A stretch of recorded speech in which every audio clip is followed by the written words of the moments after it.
new post up on exercise, so have a read of that, because I'm talking about mitochondria health today, which I mentioned about the sugar. But if you have an autoimmune disease, you have damage to your mitochondria. So mitochondria health is in my second book, all on how to repair the mitochondria. Your mitochondria is your energy, your ATP. So with anyone with an autoimmune disease, one of the symptoms you get is chronic fatigue syndrome. And the reason why is because you're burnt out, completely burnt out, and your mitochondria is damaged. So you have to repair it. Now, the other problem with the excess exercise, which I've talked about in my post, is the fact that if you have any problems with your thyroid and you're overtraining, your cortisol levels are going to be too high.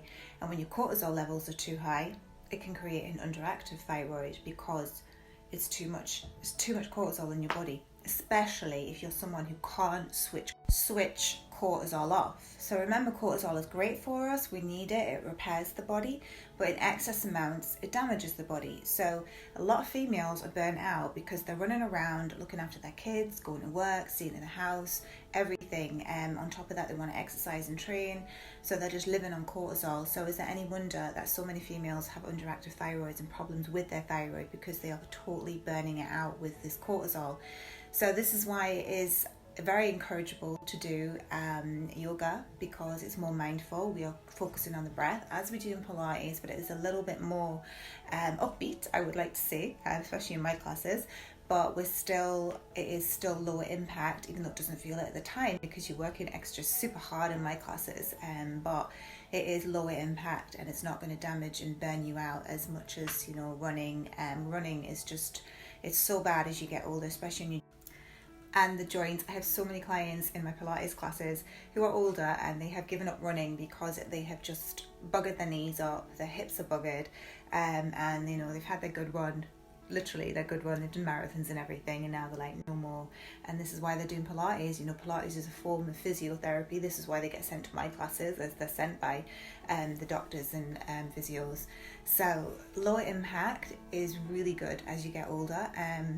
But strengthening work, body weight work, is really good for building that strength, which is what I do in my classes, yoga and Pilates. And then in between, do some weight training, because that's always going to help as you get older as well, to prevent osteoporosis and any bone thinning. And you do need to keep lifting weights to remain strong too as you get older. But find that balance between the parasympathetic nervous system and sympathetic nervous system, because we don't want to be on a sympathetic nervous system all day, 24 hours a day, and if you're a night shift worker or anything, you're raising your cortisol more because you're not allowing melatonin to kick in. And melatonin, as I've mentioned in my second book, there's a chapter on it, how melatonin is a powerful antioxidant which can prevent and stop cancer from forming.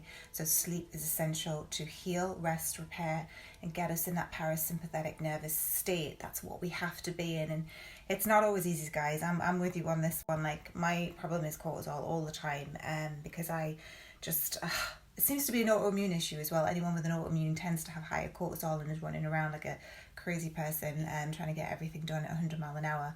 So just food for thought there for you today, guys. Take care of your thyroid, take care of your immune system, take care of those antibodies if you do have an autoimmune, because it's those antibodies that get raised whenever we're stressed. So breathe more. That is my tip there. Breathe in for a count of 4, exhale for a count of 6. The longer the exhale breath, the more you'll switch on your parasympathetic nervous system. That is my tips for you today there, guys. Anyways, have a beautiful day. If this was helpful at all, please give me a like, comment, share it, whatever you need to do. My books are there for you to guide you as well. And as always, sending you lots of love and wellness. Take care.